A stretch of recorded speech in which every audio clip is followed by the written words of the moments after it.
ปึกมาโอเคมาพี่น้องมาเปิดภาพมาอีกบันนี่บอลลี่มาโพอยู่พี่ละเด้อพี่น้องเด้ออยู่เฮือนน้องซุกเนาะน้องซุกอยู่เซโปนพี่แหละพี่น้องเอ้ยเนาะที่พ่อแม่พี่น้องกับพ่อชีหู้เห็นกันแล้วแหละพ่อชีคุณหน้าคุณตาน้องเป็นอยู่ทางน้องซุกที่ทางบ่อเตียงเป็นมาถ่ายในรอบก่อนๆเนาะแล้วก็ทีบอลลี่ได้ว่าไปว่ามีซื้อน้องมีซื้อน้องเพิ่นนำเรื่องรถเรื่องรถถีบไฟฟ้าพี่น้องเนาะแต่ว่าบ่แม่นของน้องเพิ่นเด้อพี่น้องเด้อทั้งสองเลยบ่แม่นรถถีบกับบ่แม่นรถไฟฟ้ากับบ่แม่นเนาะที่บอลลี่ว่าไว้แต่ก่อนมีน้องน้อยน้องซุกนี้แล้วก็น้องใจดีน้องแต่งจริงน้องเลี้ยงมี5คนเนาะน้องน้อยกับบ่แม่นน้องซุกนี่กับบ่แม่นยังเหลือแต่3สาวบัด ที่จะได้รถถีบไฟฟ้านี้จักสิเป็นสาวคนใด3สาวก็คือน้องเลี้ยงน้องแต่งจริงน้องใจดีกับเบิ่งน้ำกันบัดนี้พี่น้องบอดี้แวะเข้ามาเอาของฝากของต้อนมาเยี่ยมยามถามข่าวน้องเพิ่นก่อนบ่ได้มาก็ตั้งแต่พูดแหละตั้งแต่เผาเมื่อประมาณได้เป็น18-9 มื้อเนาะอาทิตย์ปลายๆก็ได้มีโอกาสขึ้นมาอีกพี่น้องมาหาน้องเพิ่นก่อนเพิ่นก็อยู่เฮือนพอดีอยู่จักเฮ็ดกินยังค่อนกลุ่มๆอยู่เนาะสบายดีล่ะเฮ็ดหยังกินต้มหน่อไม้หน่อไม้ยังเบิ่งไอ้เบิ่งนี่ได้ปะฮ้อนบ่ไอ้จะไผไปหาฮะเจ้าไปหามันสิอิ่มอยู่บ่คือได้น้อยแท้ ไปหากับไผอ่ะนี่ไม้นี่มาก็อยู่เฮือนพอดีไปหาหน่อไม้กับไผล่ะกับน้องเจ้าประเทศยังไงนะเซลอยู่ทั้งไม่พอยโอเคพี่น้องกับบ่ได้มาหาน้องเพิ่นตั้งแต่มื้อพุ่นแหละเนาะบ่เตียงกับมื้อเดียวกันเจ้าสิแกงกินบ่หรือเฮ็ดแนวใดอันนี้ตำเอาตำแบบใดตำหน่อไม้นี่ด้วย ตำแบบเดิมตำหน่อไม้ต้มบ่ด้วยตำใส่มะพริกตำเนียนๆแล้วก็กินพี่น้องเรียบร้อยเนาะเฮือนซ่านเจ้าก็ได้เนาะด้วยมีดอกไฟดอกนึงไอ้เตียงซื้อมาให้บ่ตัวนี้หรือว่าของเจ้ามีอยู่แล้วบ่มีอยู่แล้วเนาะด้วยมีดอกเดียวนี่บ่ล่ะด้วยโอเคเบิ่งมือบอลี่มื้อไหนเพิ่นยังบ่ทันแล้วซับนี่เห็นบ่ใส่ประตูหน้าต่างทางนี้เหลืออีกเนาะอันนี้ก็เนาะฝาแม่กระจานนี่ก็เหลือจ้อยเลยพี่น้องหนึ่งข้าวแรงแหละนึ่งแล้วกินกับน้ำแม่นี้ด้วยแนวกินเบิดแหละฮะแนวกินที่ช่วยเอาให้หมดแล้ว เบิดแต่สักมือเป็นไข่มาม่าปลากระป๋องอันนี้เบิดแหละหมดแล้วเบิดไวเลยเบิดแต่สักมือต้องโดนแล้วเบิดโดนเลยเบิดไว้ดีโลเห็นไหมย่ำได้ว่าน้องเพิ่นเว้าเล่าบ่ค่อยได้ปานใดก็ได้บ่ทั่วถึงขนาดว่าง่ายๆก็ได้เป็นเคียงเป็นอันนี้น้องเพิ่นก็อยู่ในนี่เลยเนาะพอจะอยู่ใส่อยู่เขาทั้งไม่พอยโอเคห้องเรามาด้วยห้องเรามาหาไอ้ด้วยน้องเพิ่นมาหานี่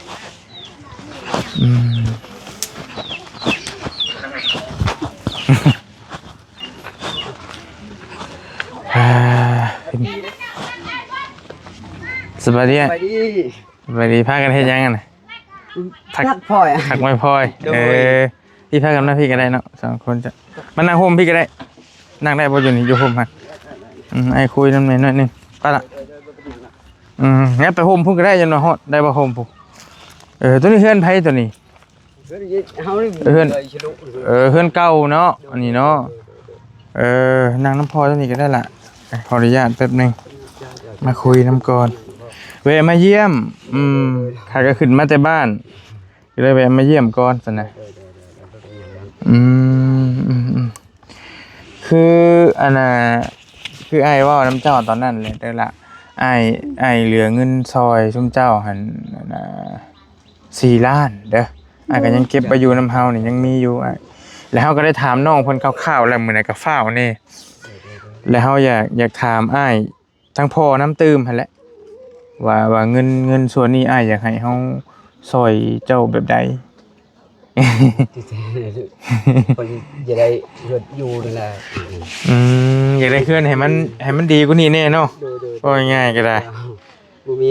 บนอยู่บนอยู่บนใหญ่นี่แหละตัวนั้นที่หนึ่งนี่ อืมคือคุมือนี่เจ้ากับบ่ได้นอนนี่บ่ล่ะ บ่แล้ว นอนเพิ่น มันนอนนี่น้องแน่พอเนี่ยบ่มีบ่นอนแล้ว ดอยบัดนี้แหละก็ได้ถามเล่าคร่าวๆอยู่มื้อนึงก็ดินเจ้านั่นแม่นเพิ่นให้ปลูกได้นี่เนาะ ได้เป็นหยังเลย ได้บ่มีปัญหาหยังเนาะ เจ้า ฮอดใช้หาให้ฮอดใช้ ตัวนี้ป่ะ เออ ตัดมาลักตัวนี้เลยชื่อ อัน เลย วิทย์เฮือนตัวนี้บ่ แม่นแล้ว วิทย์เฮือนตัวนี้ เจ้า อืมคันปลูกใหม่เนี่ยปลูกใช่หมองใดสมมุติว่าปลูกใช่หมองใดแถวนี้บ่ นั่นแหละ อยู่ทางนี้เนาะ ถมตัวนี้เลย อืม เนี่ยครับ แล้วเงิน4ล้านเฮาสิซื้อหยังได้วะ เสาแซวไอ้มีคนขายบ่แถวนี้ไอ้พอฮู้อยู่บ่สมมุติว่าเสาไม้ ชาวน้องมีแล้วชาวชื่อยังบ่ครบยังจักอันมีกันเลยยังทราบยังชี้ป่ะยังชี้ อยู่ไสเสาจ้ะ ชาวเอาไว้เพื่อนน้อง บ่มีปัญหาเด้ จังหน่อยพาไปเบิ่งนี่เด้ออยากเห็นมีจักเสาแล้วตอนนี้ ฮอกที่เฮอ มี6เสา แม่นแหละ จักเมตรหา ชี้แม่น5 4เมตร50อ้ายตั้งใจจะเฮ็ดจักเสาตะกี้ ตั้งใจว่าจะเอ็ดจิบช้องมันมีเงินป้า ประมาณ มัน เฮ็ด บ่มีลูก ว่าสิเฮ็ด12เสาเป็นเสาไม้นี่แต่ว่า เจ้า โดย อย่าให้มันกว้างๆนะลูกบ่มีบรรยูอีกทีนี้ ลูกเพิ่นหลายคนเนาะ โอ้ย ผู้นี้นี่ก็ห้องหนึงแล้วนี่ เจ้า เป็นสาวน้องนอนต้องนอนผู้หนึงกับน้องนะคล้ายๆเขาน้องน้ำเนี่ยนะ ใจพอนี่โอ้ใจใหญ่บ่ได้มันบ่ได้แล้ว คันว่ามีเฮือนพออยู่เนี่ยเจ้าก็มานอนพี่บ่ล่ะ เจ้า เออ นี่ก็กินข้าวอยู่นี่ก็นอนคอนอน แต่ว่า หมู่แล้ว กลางคืนนี่ชื่อล่ะไปนอนน้ำหมู่ไปนอนเพิ่นหมู่กลางเว้นล่ะจะก็มาอยู่พี่ปกติ แค่ว่ายามนอนซื่อๆนะความหมายว่า ขนาดนั้นแหละ อ้ายซื้อบ่ตัว6เสาหรือว่าจังได๋ เอาชื่อเขา เท่าไหร่ ช่องเช็ด5 เสาละ แน่แหละ มันก็ยัง แต่ฮกแล้วที่นี่จักน้องบ่ฮู้จัก เดี๋ยวนี้บ่จักเดี๋ยวนี้เนาะ เลย ผมไว้ 250,000พอซื้ออยู่ คันเงินในชื่อเขาแน่เอ็ดพอยนี่แหละ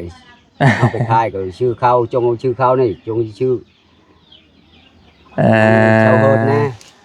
เดินประมาณ12ต้นติมีแต่เสาชื่อบ่อนอื่นบ่ทันได้มีอืมมีแต่อ้ายก็อ้ายหาถามเบิ่งนี่เด้อคันว่ามีก็เฮาก็ซื้ออีก6ต้นเนาะซื้อเพิ่มอีก6ต้นว่าถามเบิ่งได้ว่าราคาเท่าใดนะเงินนำเฮามีอยู่4ล้านอ้ายลองสอกเบิ่งว่าหม่องใดพอมีหั่นน่ะและคันว่าอ้ายว่ามันคันเขาเจ้าขายต้นละ300,000 400,000บอกก็สั่งมาลดแล้วมาเฮาสิเข้ามาถามแล้วบอกเฮาสิจ่ายเงินให้นะเพราะว่าเรามีแล้วก็ดีแล้วเรามี6ต้นก็ยังเหลืออีก6ต้นนะเราว่าจะเฮ็ด12พี่น้องซื้อมาไว้ทีละอย่างก่อนเนาะได้ซำใดก็จังว่ากันก็บ่เตียงมันก็สิขึ้นมาอยู่เพิ่นขึ้นมาแล้วก็จังคุยกับเพิ่นอีกเทื่อนึงนะแต่ว่าคันว่าเจ้าว่าพอมีแถวนี้ก็สั่งรถมันหาง่ายอยู่บ่ใหม่ก็ได้เนาะแต่ว่าแต่หึงแล้วว่าจะสั่งไว้ พูดช่างมาพูดแต่สิแกงพุ่นน่ะมันบ่แม่นช่างมาที่เพิ่น มีแต่เสาหลอดๆเนาะ โดย แล้วก็อยู่แบบบ่ได้มีน้ำมีหยังมีไฟมีหยังนะเราก็ได้ นี่ก็เข้าไฟเลยยุ่งคือกันน้องอยู่นี่บ่มีเงินเลยเขาเงินแล้ว เท่าไรเข้าไฟ จักน้องบ่ฮู้เลย เพิ่นดึงเสาลงมาเลยเนาะ เจ้า เสาเพิ่นดึงมาเลย มีไฟนะ เอ่อ นี่ได้ใจ จะบ่จดไม่ได้บ่มีชื่อเขากินยังบ่รอดแล้วนี่ใช้ไป ความหมายเพิ่นว่าครอบครัวได้สิเข้าแล้วจดรายชื่อมา เจ้าโดย อืมถามเบิ่งก็ได้เด้อถามเบิ่งฟืนไฟนะว่าเท่าใดอันเข้าครอบครัวหนึงเพิ่นเอาเท่าใดเห็นนะสอบถามในบ้านเพิ่นเบิ่งก็ได้เฮือนหลังใดในบ้านเท่าใดหลังนี้เลยบ่ โดย ถามเพิ่นเบิ่งให้ไปถามเพิ่นเบิ่ง แล้วถามได้แต่น้องถามได้ตอนนั้นแล้วมันโอ้โห ยังบ่ทันฮู้ติ เจ้า อื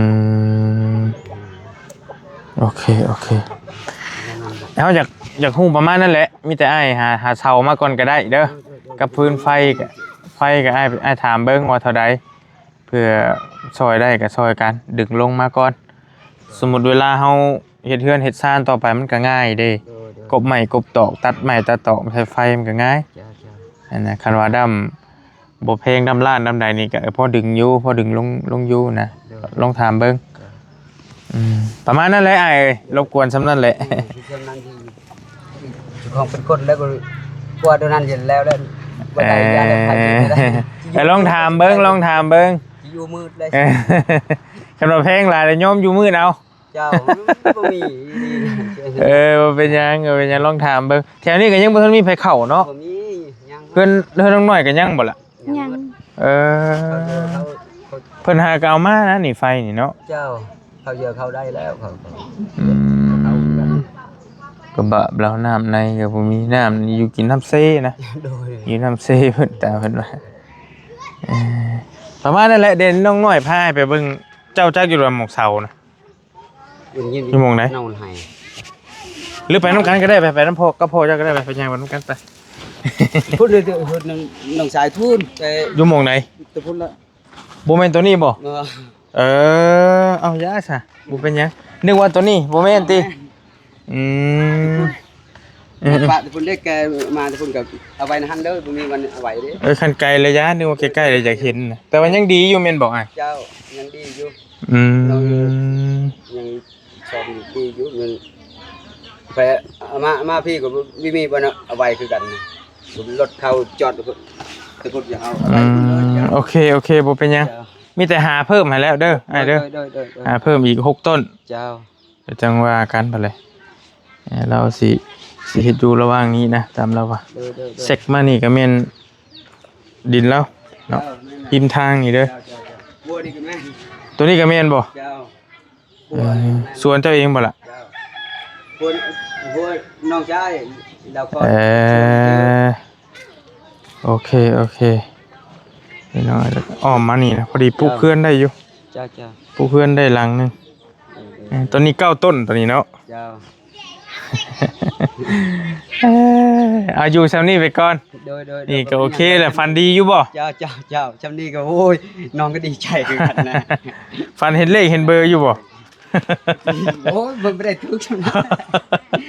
บ่ฟันเห็นก็บอกกันได้เลยบ่ได้คิดเลยนะตัวนั้นแต่ว่าฮ้อนพี่น้องเอ้ยบอกตรงๆเลยนี่ฮ้อนมันแต่นั้นฮ้อนแท้ๆแหละบ่มีบนกลางเว้นบ่เป็นตาอยู่เนาะเจ้าบ่มีบนอยู่เลยไม่ได้อยู่ในร้านนี่เบิ่งน้องเอาไว้ประหยัดอีกเลยเอาไว้อยู่ตลาดนี่แหละจะคนนี่อ้ายนอนยามมื้อคืนบ่รวมน้องสุกเขาช่องนอนเฮือนหมู่มัดน้องชุกมีแต่เฮาชามอยู่โอเคเป็นคันพลอยคันหยังแล้วนั่นก็เจ้าพลอยอยู่ไปส่งอันนี้ก็น้องสุกกับน้องสาวน่ะไปนอนอยู่พุ่นโดยนั่นน่ะมีแต่เจ้ากับเมียแล้วก็ผู้น้อยแม่น่ะก็ผู้น้อยสองโอเคพี่น้องแล้วเป็นประเภทน้ำในนี่ขาดบ่ในเซนี่น้ำมีตลอดบ่มีตลอดกันมีก็ได้กินน้ำเซตลอดนะมีน้ำห้วยเลยแทนแต่ว่าเจ้านี่ไปหาเอาต้องไปหาเอากินน้ำเซ่คู่มือนี่กันบ่ได้มีไผมีเจาะน้ำบาดาลบ่แถวนี้บ่มีเจาะได้บ่สมมุติว่าเจาะได้อยู่เจาะแต่ก็คือสิได้ก็สิใช้เครื่องใหญ่ได้บ่รีเบิ่งทรงใส่เครื่องตัวนี้ใหญ่นะราคาก็โคตรโหดดูทางนี้โอ้ โอ้ใหญ่แท้นี่ ไก่เจ้าบ่ล่ะ บ่หอมบ่มีหดไก่ โอ้ บ่มีบ่เฮ็ดหดขอกไก่เขา เออ ไก่เข้าหมด กันนั่นแล้วอ้ายเอ้ยก็บ่มีหยังหลายมีแต่คันว่ามีผู้คือตอนนี้เฮามีเงินอยู่4ล้านนำเฮาแต่ว่านำไอ้เตียงก็คือว่ามีบ่มั่นใจเพิ่นมาแล้วเพิ่นสิมาเว้ามาเว้านำชุมเจ้าดอกเด้อตอนนี้เฮามีแหละก็เฮาหาซื้อมาซ้ำเฮาซื้อได้ก่อน ถ้าผู้ใหญ่เพิ่นซอยมาอีกเฮาก็จังหาพวกไม้คือไม้ค้างมันหยังมันสั่งมาอีกนะสั่งมาเทอเล็กเทอน้อยซ้ำมีหั่นแล้ว ได้ซำใดก็บ่ว่ากันเนาะ โดยบ่เป็นหยังบ่ฟังจำดีโอ้ยบุญปากตายแล้วเฮ้ย แต่เฮาสั่งกะมันโฮมกะว่ามันพอเฮือนแล้วเฮาก็จังเฮ็ดบัดนี้จังหามื้อหาวันเฮ็ดแต่ว่าเฮาก็โฮมไปก่อนได้ซำใดก็จังว่ากันนะเรากะไว้12เสา บุญปากตายแล้ว 12เสานี่มันสิซ้ำเฮือนน้องน้ำนะพี่น้องสิประมาณนั้นโอเคก็สิประมาณสายเข้าได้นึงพี่น้องให้เราหาสร้างไม้สร้างตอกไว้สร้างเสาสำคัญนะอยากได้เสานี่นะ12ต้นนะซ้ำประมาณเฮ็ดน้องน้ำน้องไส้บ่รายเรียกกันประมาณนั่นแหละจังแต่บ่เป็นหยังจังว่ากันแล้วเขาจะเอาแบบให้เบิ่งดอกมีดอกแบบเฮ็ดลายลังอยู่ทั้งเทิงซอยมาลายลังอยู่แต่ว่ายังให้ได้เสาก่อนนี่เสาไฟฟ้าพี่น้องเพิ่นกำลังเล่นเข้าดึงทรายลงเรียบร้อยแล้วเนาะยังจะดึงใจเข้าเพื่อนยังบ่ได้ใส่เสาซื่อ เพิ่นต้องถามว่าคำนั้นมันหน่อยแต่เพิ่นก็บ่ดึงลงบอกหรือว่าจังไดมันบ่คุ้มติมันเป็นหมู่บ้านนึงมีเท่านี้บ่หมู่บ้านนี้นะหรือว่ามันเป็นบ้านนี่ชั้นนี้แหละ มีซำนี้ ดู จักหลังคานี่อ้าย ที่ได้13เนาะ หน่อยดีเด้อโอเคนิดเดียวพี่น้องประมาณนั้นแหละไอ้ตามสบายเด้อพี่น้องไปเอามาเอาเครื่องน้ำไม้ก่อนโดยบ่เป็นหยังเดี๋ยวสิไปป้าได้ก็ฟ้าวขึ้นไปสิไปบ้านดงพุ่นต่อปงนี่ก่อนก็ได้ล่ะบ่ใหม่แล้วบ่ โอ้บกก็ได้หาบกแล้ว จิกูกินบ้านไปหาได้สิ เช้านี้บ่อาหารแรงน่ะ แม่นเลย 4-5 คนเว้ยเฮาสด2 บาทก็เบิดแล้ว โอเคเห็นไหมกันอยู่แบบแห้งแล้งนะน้องเพิ่นกันอยู่แบบสไตล์แห้งแล้งมันอันนี้ได้มาพี่ละมาหาไอ้นี่จะเอาแนวกินให้เสียวยังได้ให้น้องเพิ่นข้าวเจ้าถ้ามีบ่ ข้าวเจ้ามีแล้ว มาจะใส่ ไผเอาให้ คือเบาเตียง บ่เตียงตกใจ บ่เตียงมาให้เนาะ เลย เอาบ่ให้เอาให้อีกเอาบ่เอาน้องมันก็ซื่อๆนะพี่น้องเพิ่นก็เด้อเจ้าหุงใช่ล่ะหุงใช่หม้อในไฟนี่เลยบ่ โดย อ้าวอันนี้ของอ้ายชอบหนึงเอาไว้สนใจบ่เป็นหยังเอาไว้สู่กันกินโอเคจะถือกันบ่มีมืออ้ายก็แต่มือเดียวแป๊บนึง